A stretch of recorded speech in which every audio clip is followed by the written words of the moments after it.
And I would love to get your thoughts on all of this down below in the comments. So let's get to it. Here is what Dave Meltzer said.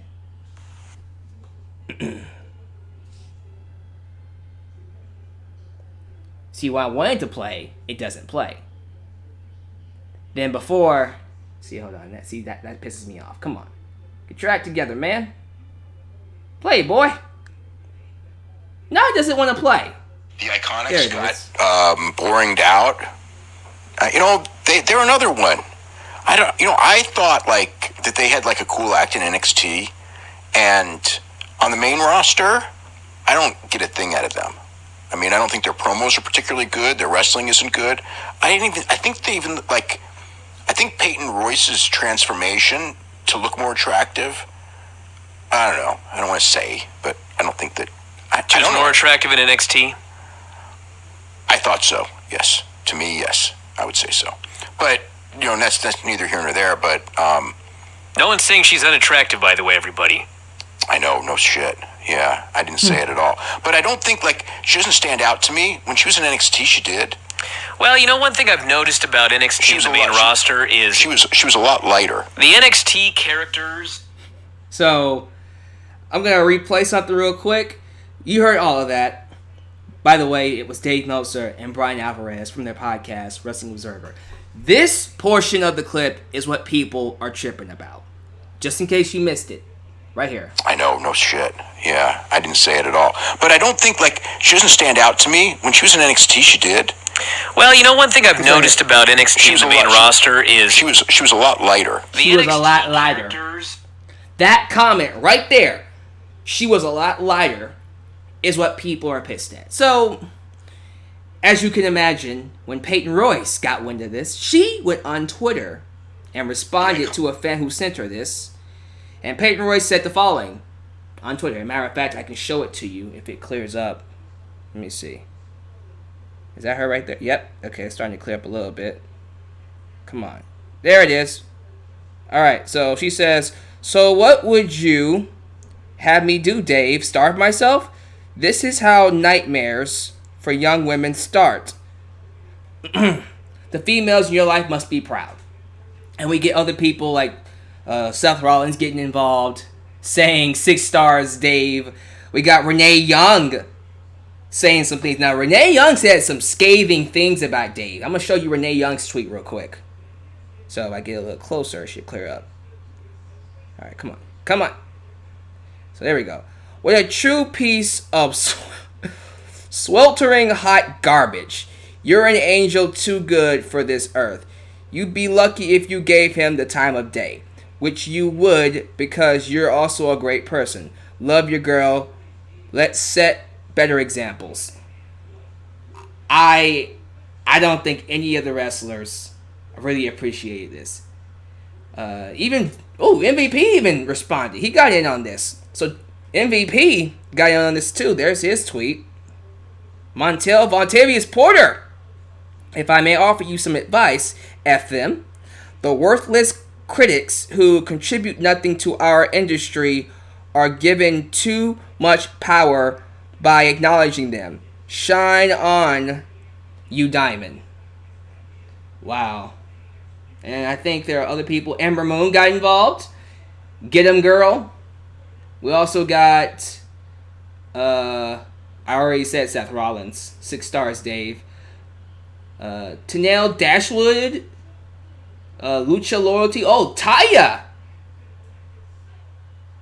Wow. Taya got involved. Charlotte, we already knew Charlotte was going to get involved. Charlotte said something. But Taya, let's look at Taya's tweet. This is garbage and makes me super annoyed. You looked hot then and you are hot now.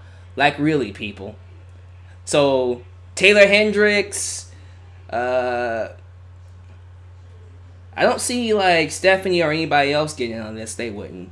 But as you can tell, it's actually sparked some backlash. Some real backlash against Dave. And everybody's saying he's in hot water. So that's basically all the details for now. Dave Meltzer did issue an apology, which I'll read in just a second. I'll let this super chat go.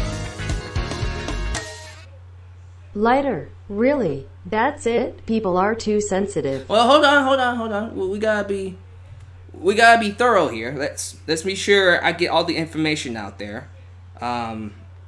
Okay, so after all this, Dave Meltzer did issue an apology. Right here. He says on Twitter, I want to be sure you guys get all this information, and I'm not making this up. So that's Dave Meltzer's Twitter. I'd like to apologize to you, and he is apologizing to Peyton Royce. You are an exceedingly attractive woman. I do realize the lengths and pressures on women in the entertainment world to maintain unnatural looks at times, and I am glad you pointed this out. So he apologized, and he went on to say, I just found this tweet. Again, to everyone, I do want to apologize, and I'm glad Peyton Royce sent her a tweet because there was a valuable point there that we can learn from. You know, he did the right thing. He apologized, and I thought that was cool. Okay, apparently Beth Phoenix also got involved in on this. Yeah, this is catching wind. Yeah, give me your thoughts about this. That is my info I have on the situation. But now you're looking for my thoughts. So, looking at the entire situation, and it took me a while to catch this, I'm going to give you what I thought at first, and then what I feel now.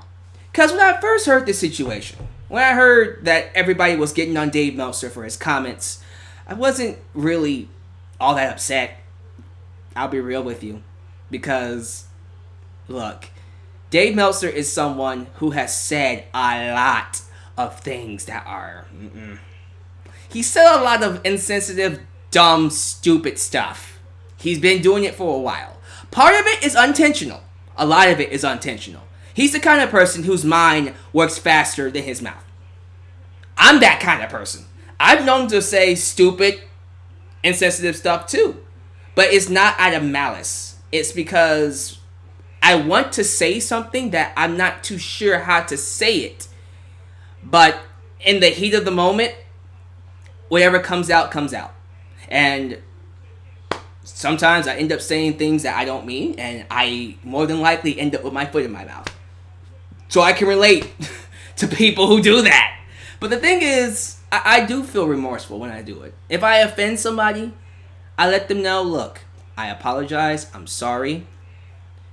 I don't plan on doing it ever again. I will watch myself. I will work to never, ever say that or do whatever I did to offend you. But see, that's all I can do. And quite frankly, looking at the situation, Dave Meltzer did that. That's all he can do. That's all he can do.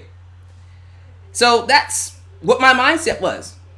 But then I thought about it. I had conversations with people who, are very strong when it comes to the Me Too movement, when it comes to the better treatment of women. And they bring up how there are women in this world who mistreat their bodies, who are bulimic, who are not well because of comments like this, because of statements like, you must be lighter, you must look a certain way, you must be this weight, you must have this face, you must have this look to be successful. And it's made a lot of women so unhealthy. And here in this day and age, in 2018, it is one of those things where, yes, social media is a very sensitive subject now. You can't just go on social media and just say whatever you want. Especially nowadays, especially during this climate. So, after a while, you just kind of go, yo, Dave, come on, man. You gotta watch what you say. You just gotta watch what you say. And that's what it is. It all comes down to Dave Meltzer, you have to watch what you say.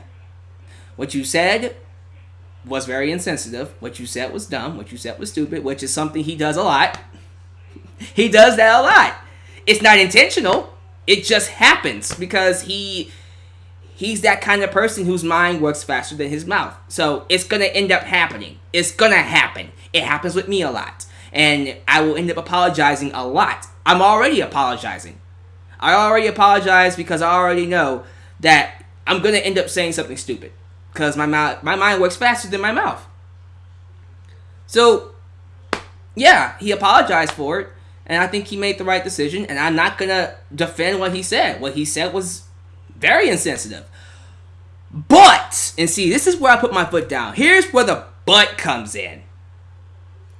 To all the people who are saying we have to shut down the Wrestling Observer, to all the people saying Dave Meltzer should lose his platform, Dave Meltzer should not be what he is. He should not be the guy that wrestling fans go to for star ratings and all that kind of stuff. You know, we should kill the name of Dave Meltzer. That's where I have to stop and say, whoa, hold up. Back up the horse a little bit. Don't you think for just a... Well, let me let Tyler, Mr. Tyler, Jacob Tyler, get this out.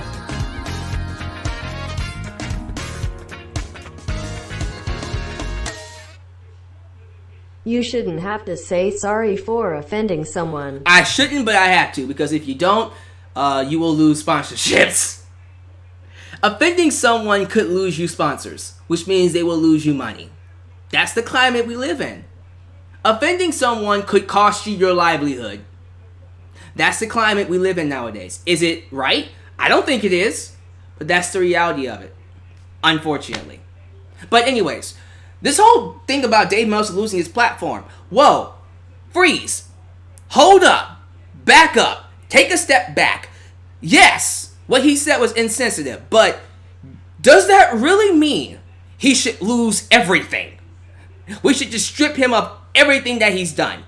I'm sorry, I can't get behind people that feel like Dave Meltzer should be taken away from the wrestling business. Like, you should just pretend he never existed. We should Chris Benoit Dave Meltzer for a statement that was made in the heat of the moment that he apparently feels remorseful, that he apologized. That really, I'm sorry, isn't really worth all of this over. Okay, give him some grief. You know, on Twitter, give him a little bit of hell. Like,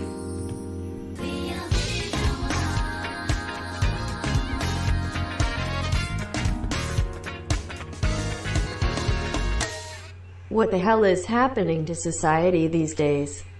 I mean, I think what's happening here is that people nowadays want way too severe of a punishment for stuff that doesn't warrant that. Okay? For instance, if I was told to stop talking, you send me to jail if I talk. No. You know what I'm saying? It's like people want the most severe punishment for something that doesn't warrant that. Guys, that's not gonna fix anything. Okay? What Dave Meltzer got, as in fans giving him hell for what he said on Twitter, giving him a little grief, okay, fine. To me, grief is this. Slap him on the wrist. Dave Meltzer is a dumbass for saying that against Peyton Royce. Okay, slap on the wrist. Dave Meltzer, you really should watch what you say. Otherwise, people might think you're an idiot. You know that's a slap on the wrist. Okay? Okay. We can give him that. We can give him some grief. But don't take away his podcast. Don't kill his brand. Like, whoa. Like, whoa. Calm down. The guy said something he should not have said. We all believe that he said something he should not have said. Even he believes that. And he apologized for it. And he is going to work to not say it again. Now, if in the near future he does something similar or worse, okay, we can start the conversation of, really, Dave, you're going to do this again? Maybe you shouldn't have your platform. Maybe you shouldn't be given this platform to speak if you're going to be like that. If he does it again. But here, he said something dumb, and he acknowledged that it was dumb, and he's going to apologize for it. And you know what? I'll even say this, because I don't want to stay on this topic too long. I want to get to NXT and Lucha Underground. I'll even tell you this.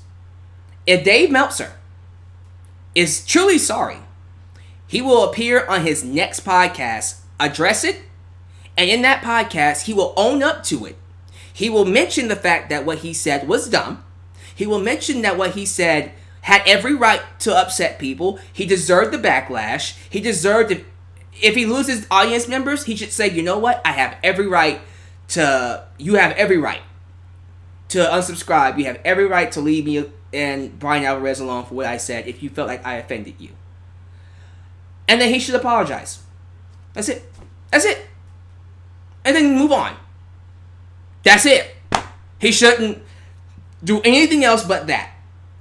Acknowledge what you did, apologize for it, and then say or make the necessary means to show that you're not going to say it again. Or you're not going to do that mistake again. That's it. And that's all you can do. That's it. That's all he needs to do. Anything else outside of that, it's too much. Because this whole thing is already getting out of control. One little small statement on a podcast that nobody would have even heard of if, Peyton didn't make a big deal out of it. And you know what? It is a subject that is very sensitive to a lot of people. But at the same time, to make these claims that he should lose his podcast, that he should be erased from wrestling history and stuff like that, we're going too far. Give him some grief on Twitter and leave him alone. That's it. And that's all I gotta say about it. But that's just me. I mean, am I alone in that? Like, how do you guys feel? How do you guys feel about this? Maybe I'm just that kind of person who's done a lot of stupid things, who's made a lot of stupid mistakes, and so I feel like people deserve second chances. This is a first-time offense by Dave Meltzer. He hasn't done this particular stupid act more than once. This is the first time he's ever done this. So he does deserve a second chance. He's not misogynistic. Dave Meltzer is misogynistic. Calm down. Okay. Levy Roach. People make mistakes. I agree. I completely agree. Let's see here. Emo Bundy. Once I saw a man bullying a girl who was a lot younger than him. He was annoying her and saying things. He was bullying her because she was overweight, and me and my friend beat him up, as you should have, because he's an a-hole. Xeno Hour. I agree with you. Why, thank you, sir. Random Black Gamer.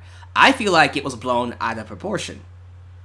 So I guess WWE The King. I didn't know what was going on till you specified. Okay. How you feel about that? Okay, he responded. He says, These people are sissies. Yikes. Isaiah Webb. Meltzer's job as a journalist is to critique wrestling. He's entitled to his opinion on the business, but that doesn't justify him judging Peyton Royce's body. That I will agree with. He should really just stick to just his opinion. Like, just analyzing what he said. Personally, if he would have just came up and said, I felt Peyton Royce was more appealing on NXT. Okay. It still gets his point across. But he's doing it in a way that's judging her character. Her presentation. Okay? He doesn't have to talk about her looks. He can completely avoid her looks altogether by just talking about her character. I found she was booked better and presented better on NXT than how she is on SmackDown. Poor Peyton couldn't do anything about that. She couldn't do anything about that. What can you do about that? Nothing. Let's see. Jarrett Simmons. Dave should have chose his words more carefully, but is it this big of a deal? Good Lord, and half of y'all are complaining are the same ones wishing the Attitude Era was back. Yikes. But that is something to think about, because I gotta say this too. Was he doomed from the start? Like, what if Dave Meltzer did the opposite? What if he was talking about, still talking about her appearance, but was talking about, oh my gosh, she's so fine. She's so fine, she blows my mind. Like really praising how good she looks. You can still use that as the same argument as, well, all you care about is their looks. All you care about is their looks. It's not about her wrestling ability. You're just obsessed with her looks. If a girl, they still use the same argument. They can still latch onto that as, something degrading. I don't know. Swag fan, you're right, Deluxe, man. He really should stick to what his podcast is all about. Absolutely. I think a lot of people, that's another thing too.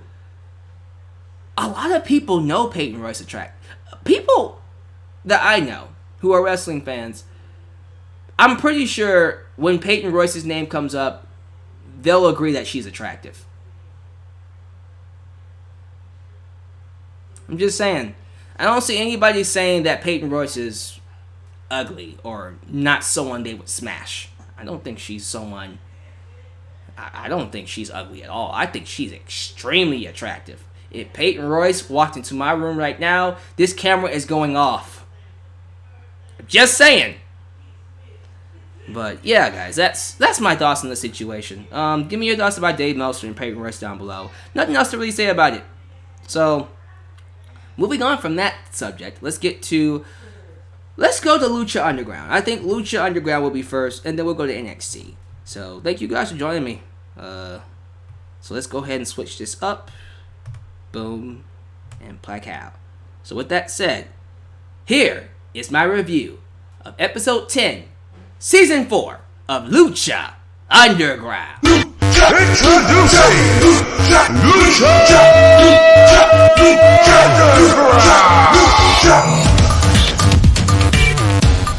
Lucha. Lucha, lucha. Lucha, lucha. Lucha, lucha. Can we just go to Lucha and NXT already? Oh, and here we go. Right on time. So, episode 10 of season 4 for Lucha Underground kicks things off with Antonio Cueto backstage. He is seeing an invitation from Johnny and Taya's wedding, which he throws away and says, that won't last.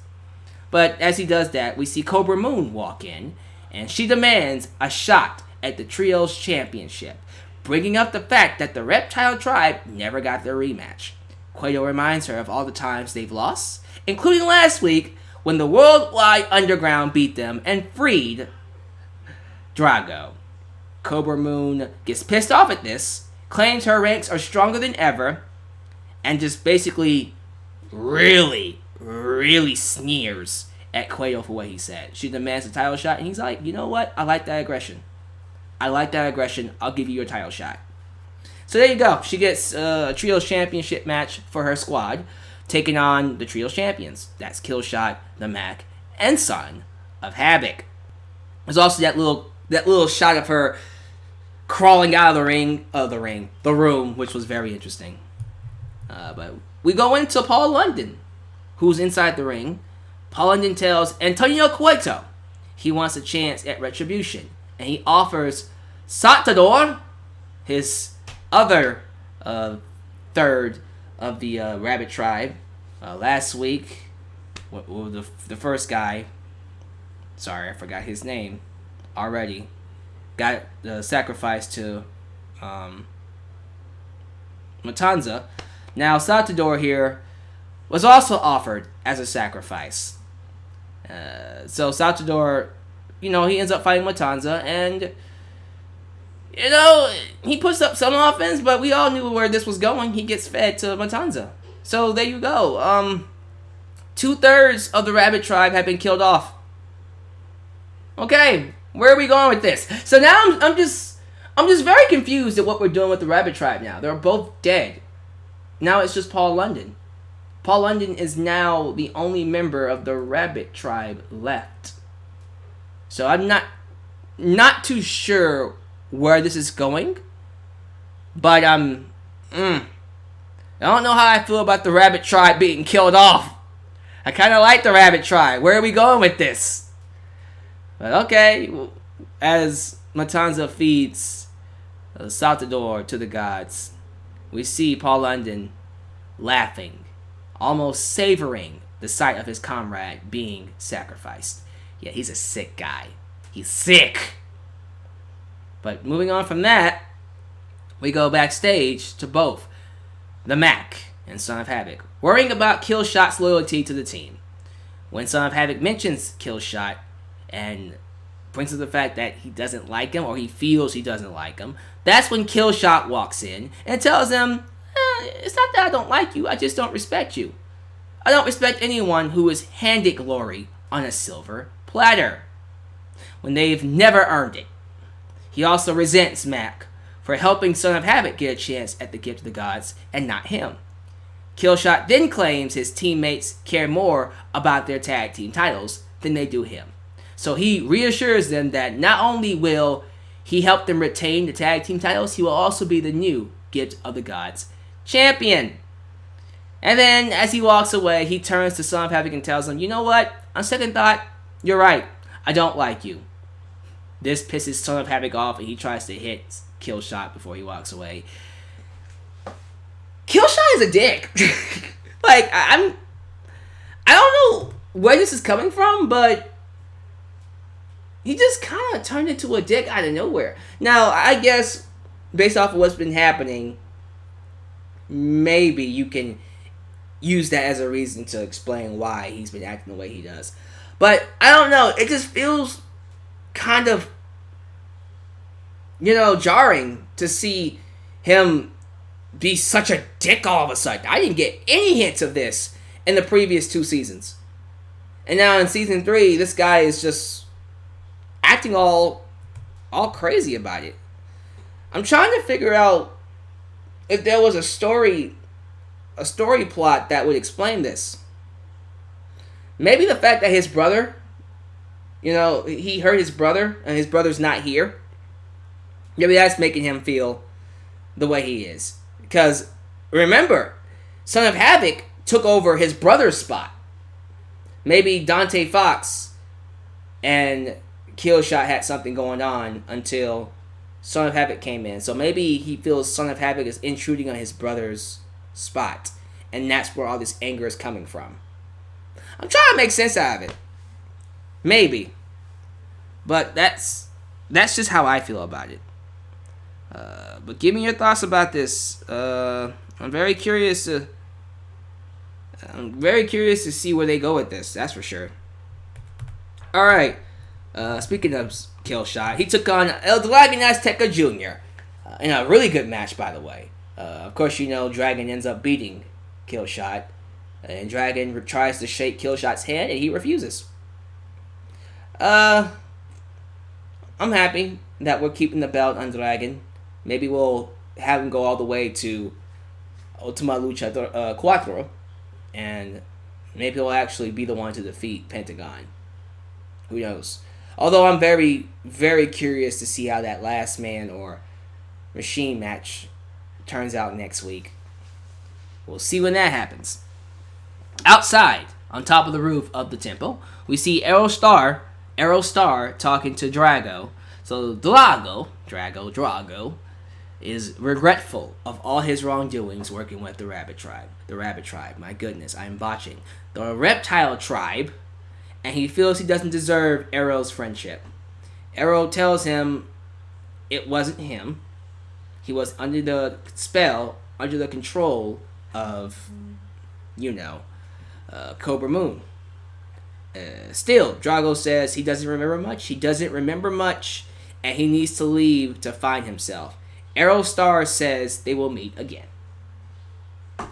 Because he knows how time's going to work. I'm very curious to see what they do with Drago. It's quite interesting that we have Drago make a return to the light side, but we don't have Phoenix. Remember, it was Phoenix, Aerostar, and Drago who were the last trios champions before the Reptile Tribe. And Phoenix is dead right now. His life force got sucked up by Katrina. And we have gotten no mention of it. I'm still waiting for that storyline to come back. Like, what's happened to Phoenix? Like, we see... Maybe it's also something that's bothering me about this show. they're usually really good at keeping storylines interesting. Melissa Santos is acting like nothing's wrong. Like, okay, Phoenix is gone, so everything's normal.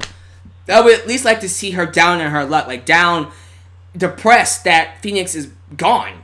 But she's just like, because she clearly knows. She clearly knows what's going on. She clearly knows that his life force is gone. So I don't know. I just wish we'd get more out of that. I don't read spoilers, so I don't know what's getting ready to happen. I just wish I knew more. So following that, we finally get the Reptile Tribe, which is Cobra Moon, Jeremiah Snake, formerly known as Jeremiah Crane, or Sami Callihan, and King Daga. They took on the Trios Champions, and as the Trios Champions were getting something going, Killshot gets read into by Son of Havoc. Son of Havoc hits him with a suicide dive, and Killshot responds by throwing him off the top rope, which allows the Reptile Tribe to capitalize, and Reptile Tribe become your new Trios Champions. They get back their belts. After the match, Killshot puts the blame on Son of Havoc, asking him, "Oh, now you want to get up? Now you want to get up?" After he took the pinfall. And yes, again, this plays into Killshot being a dick. We know he cost him the match, but he blames Son of Havoc for not being strong enough to kick out. As Havoc tries to ask him what's going on, Killshot gets on the top rope and hits a double stomp, basically turning heel.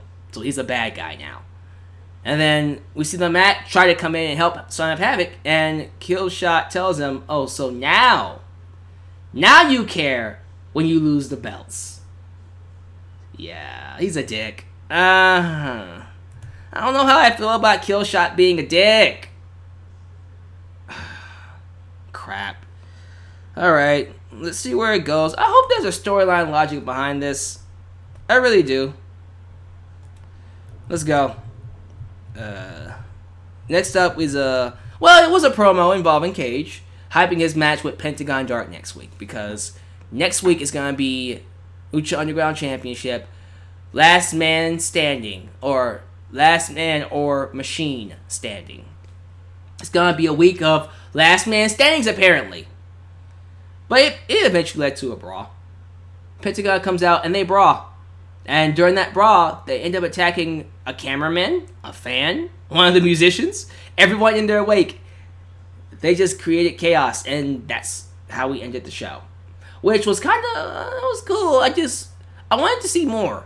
Because remember, guys, in Season 1, I saw a man leap from the roof of the office into the ring. I saw Mil Muertes powerbomb Phoenix through the roof of an office.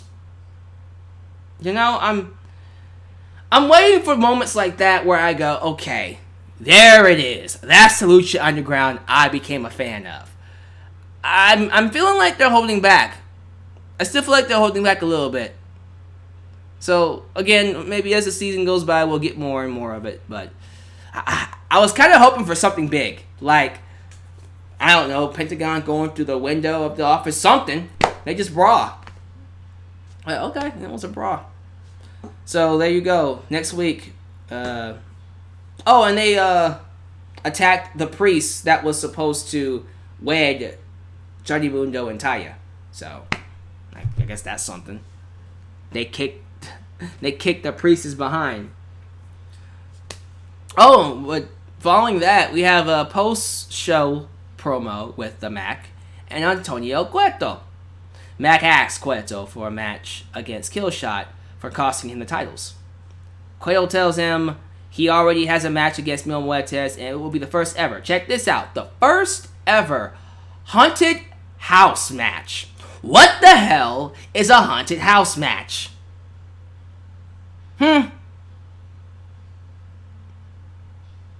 What the hell is a haunted house match? I have no idea. I don't know what's getting ready to happen. But I'm expecting some craziness between these two. So next week, haunted house match between Mil Muertes and the Mac. Hopefully it's good. But that's Lucha Underground. Again, still kind of waiting for it to pick up. I feel like something's about to happen. I feel like something's about to pick up here. I thought last week's episode was better.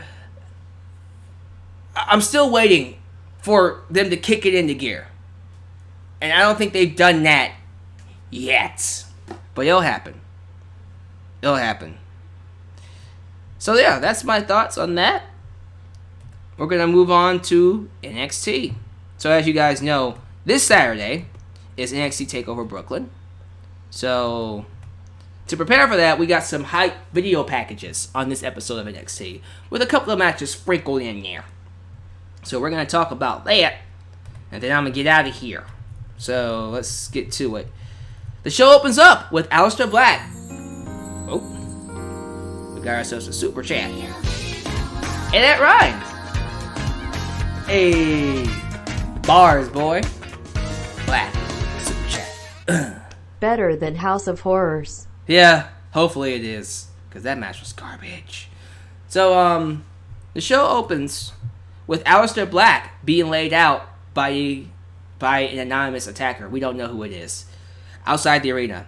It is announced because of this that Tommaso Ciampa will take on Johnny Gargano, who will compete for the NXT Championship in a last man standing. We talked about this in my preview. If you have not seen my preview for NXT TakeOver Brooklyn 4, it's already up. Go watch it. No. Watch it now. Oh. Get to the job. Sorry. Arnold Schwarzenegger. That's so stupid. But I do want to talk about this. So, we did this whole angle. We're doing an angle on this now. We have Kathy Kelly go like into this detective mode where she gives a deeper look into who attacked Aleister Black. She does this segment where she analyzes who was there in the parking lot. And here are the suspects of who attacked Aleister Black. Dun dun dun. So, the wrestlers on the scene were the following. Johnny Gargano, who was seen walking into the building. The Undisputed Era, who were driving off. Lars Sullivan, who was in the background walking away. So, Lars was there. Tucker Knight and Otis Dozovich. Cassius Ohno, Kona Reeves, EC3, Velveteen Dream, Fabian Eichner, Ricochet, and of course, Tommaso Ciampa. And everyone thinks it's Tommaso Ciampa. He's the easy suspect. I don't think it was Tommaso Ciampa, honestly. And the question is, who did it? Who done it? Who attacked Aleister Black? I'm very curious to see who they come up with.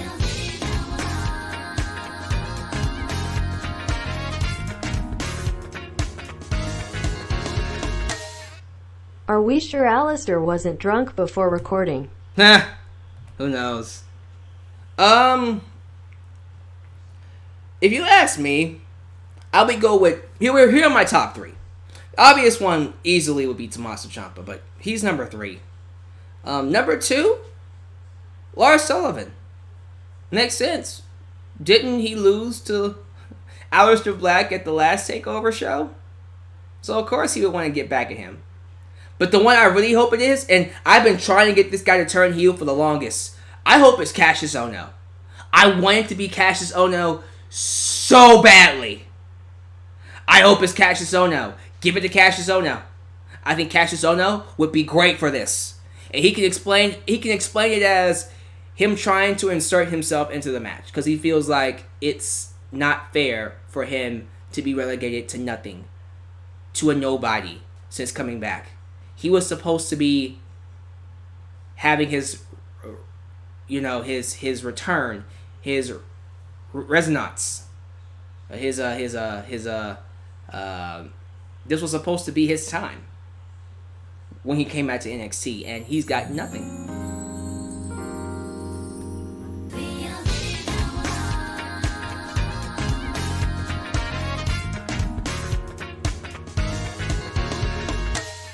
I have this feeling it was Gargano. Wouldn't that be a nice twist? That would actually be pretty cool if Gargano came out and admitted I attacked Aleister Black so I can get Tommaso Ciampa one-on-one. Because then you can add that to his whole you're becoming just like Tommaso Ciampa. You know, really play into that story. But then that might, I don't know. That might take it into a totally different realm that I'm not sure the writers would be able to. Hey, they might prove me wrong. What am I talking about? They could probably make that work. I attacked Aleister Black so I can get Tommaso Ciampa by myself. Makes sense. But I think it's Ono. I'm going with Ono. Ultra Shadow says, maybe it was me. Why would I attack Aleister Black? I mean, it's not like he was interfering in one of the best feuds in NXT history. A feud that deserved to have that NXT championship. And his skinny, fake tattoo, big ass head was getting in the way of my main event. Why would I attack him? I didn't attack him. It wasn't me. It wasn't me. It was you, Ultra Shadow. It was you. You did it. We know how you really feel about Aleister Black. How do we know it wasn't you? How do we know it wasn't you, Levy Roach? Matter of fact, how do I know it wasn't you, Anthony Ace? What about you, Emo Bunny? I know it was you. You know you had something to do with it. Matter of fact, you know who I really think did it? I know who did it. I know who did it. It was you, Hellraiser. It had to have been. I don't know. Let's find out who did it. I'm very curious to see who did it. I know someone's gotta go. It's me, Austin. Someone's gotta do it. There we go. Jake Selig, my man. It's me, Austin. It's me.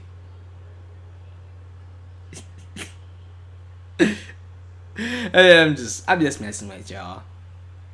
Alright, let's get to it. Okay, let's get to the actual show now. So, talk down below on who you think attacked Homeboy. Who attacked Aleister Black. Alright, let's get to the rest of the show. So, we kicked things off with the first match, which I believe was the Street Profits taking on the Mighty. And it was a solid match overall. I'm just happy to see the Street Profits back on my TV set. I miss the Street Profits. Street Profits were the bomb. They are the bomb. Bomb diggity. Diggity, diggity, diggity. Diggity, diggity, diggity. So, yeah. It was fun. Good promo. Good match overall. And they won. They won using a roll-up. And they partied with the audience. Woo! There we go. That's all I got to say. Woo! Then we get a video package of Adam Cole and Ricochet, which these video packages were well done. The one for Ricochet and Adam Cole especially was good. My favorite one though is the one for Tommaso Ciampa and Johnny Gargano. Bro. Good stuff. Good stuff all around. But after that, we got Kairi Sane taking on Aaliyah. And Sane basically dominated. Completely eviscerated. And insert big word, ate it, here. She straight up defeated Aaliyah. It was not even a match. Throughout the match, I mean, Aaliyah tried to get some offense, but all it did was just push Kairi's buttons. And Baszler is on commentary saying that Kairi doesn't have a killer instinct. That's when Kairi unleashed a flurry on Aaliyah.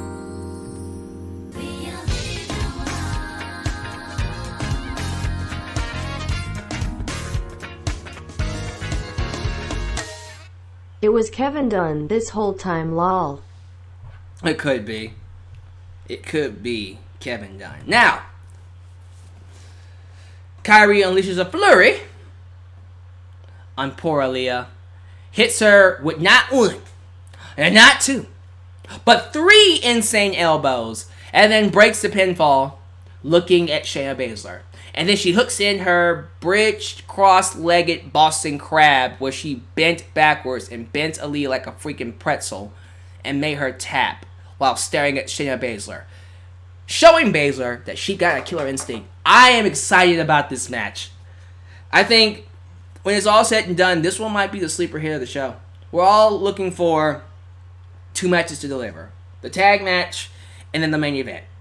Last Man Standing. However, I think this one might be a sleeper hit. This show's gonna be awesome. This show's gonna be great. Following that, we got Velveteen Dream and EC3 having an in-ring promo. Dream says EC3 now has his attention, and at NXT TakeOver Brooklyn Full, his dream will be over.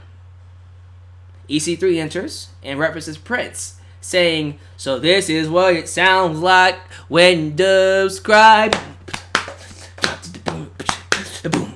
I love that song, by the way. And then he comments on "sick fanny pack, bro." Fanny pack. Fanny pack. He actually got a fanny pack chant going. He even got over this whole victory after victory after victory after victory after victory. And Dream just like, shut up. Stop. I get it. Damn. Like, shut up. Ah, you got it. But the fact that he got that over lets you know, okay, he has the crowd in the palm of his hands. EC3 offers to fight him now, and Dream blindsides him with his jacket. But EC3 gets the upper hand and hits it with the TKO. So clearly, and I honestly do believe this, I do think this means Dream is winning at NXT TakeOver, which I predicted, by the way. It's time for Dream to get a victory. He needs it. And I think that's when we got the main event. Tyler Bate versus Roderick Strong. It is one-on-one. One half of the Undisputed Era taking on one-fourth, but one half of the tag team of the Undisputed Era taking on one half of Mustache Mountain. Great match. I thought Tyler Bate and Roderick Strong really showcased what they can do and what's in store for us this Saturday. I can't wait. But that was NXT.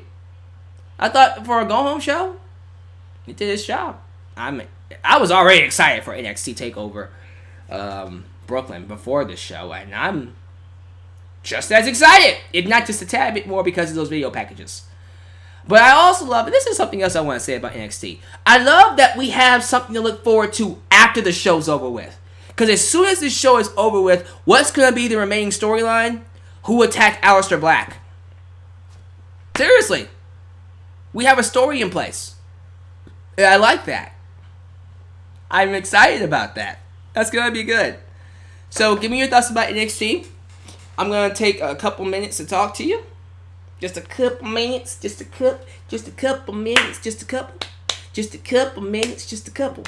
And then I'm going to get out of here. So, what are your thoughts in general on everything? On Dave Meltzer and Peyton Royce? On Lucha Underground? On NXT? Give me your thoughts. What you guys got to say? Okay, the boys are flirting with Emo Bunny. Y'all, quit flirting with Emo Bunny. Damn. Shoot. Horny boys. Just joking. Endo. Is it Ando or Endo? I'm gonna go with Ando. Ando Commando. EC3 is legit a miracle. With his moveset, I don't even know how he gets victory after victory after victory after victory. After victory, who knows? Zion Smith, NXT Taxtic. Close enough. Anthony Ace, do you make everything a song?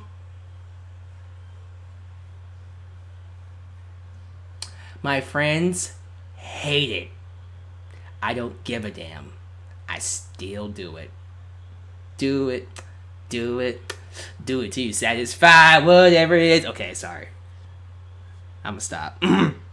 So I get WWE. The Dave Meltzer story is better than Raw. This wall is better than Raw.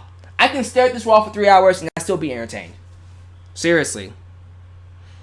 AJ Envoy. I'm annoyed at all the wrestlers who came to Peyton Royce's defense like she's a little lamb. Even some of the guys overreacted. Who knows? Jake Salig, another solid to good episode of NXT. Cool with me. The Beef Jr. NXT was awesome, and Lucha Underground is the bomb. Dave is an idiot for the crap he said about Peyton Royce. We all are beautiful people and God's children. For crying out loud. You are beautiful, no matter what they say. Words can bring me down. So don't you bring me down. I'm telling you, I annoy my friends. It gets really annoying. I can turn anything into a song. I could. Please don't think I wouldn't. Let's see here. Xeno Hour. NXT is the best. I agree. Chris F.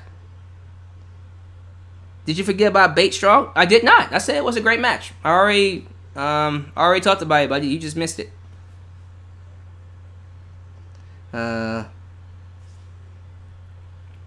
Immortal God. I think Johnny Gargano attacked Black. We got a lot of people saying Johnny Gargano attacked Black. I think people want to see Gargano go to that dark side. They want to see him go all the way. All the way, brother. They want to see him travel down to the dark path, brother. Who knows? Let's see. Kane says, Peyton needs to look at herself in the mirror and be happy regardless of what anyone else says. Personally, I wouldn't have been all that offended if I was Peyton Royce. I'm just like, okay, so you're an idiot. Seriously, it's like, okay, so he's an idiot. For real. Like, I think, man, like, Peyton, if anybody says you ugly, they dumb. Because, Peyton, you are one of the most attractive women in WWE. And I'm saying one of because there are other women I'm attracted to as well. And if they didn't exist, you'd be the most attractive women in WWE. But who gives a damn what Dave Meltzer thinks? He thinks you're attractive. He doesn't know how to express himself. I don't know. I've always thought Dave Meltzer just said a lot of dumb things because his mind is too fast for his mouth. Ultra Shadow, can't we just appreciate the fact that the song choices for takeover events are better than the song choices for main roster pay-per-views? Hallelujah! I agree. I actually like the song choices we got. What was it? Made in America, and what was the other song I liked? What was that song? What was that song? I'm telling you, anything I can turn into a song. I'm telling you. Jay Phillips, I did it for The Rock. I did it for the people. Oh, shut your mouth, you thong wearing fatty. I love that. I love it. Peyton Royce getting thick. Of course she is. I love this comment. Peyton is too hot for care. Peyton is way too hot to care. I agree with that. I'm going to end it right here. So, thank you guys for talking with me. It was fun. So, I'm going to finish up my SummerSlam reviews. There will not be a podcast tomorrow or a podcast Friday. The next time you see this face is in those SummerSlam reviews. And then on Saturday, live for my NXT review. And then Sunday, check this out. Big announcement. I have confirmed that the casual viewer and the Only Florence will be here Sunday. And we will be live reacting to SummerSlam. All of it. All of it. All of it. All of it. And then following that, we'll do a review right afterwards. So be ready. Be ready, ladies and gentlemen, to talk with your boy Alyx, man, the Only Florence, and the casual viewer. It's gonna be good. It's gonna be awesome. So be there. And I can't wait to actually interact with you guys during the show. But thank you guys for watching. This is your boy Alyx Man signing off here in Alyx Man's World. Catch you guys later. And peace out.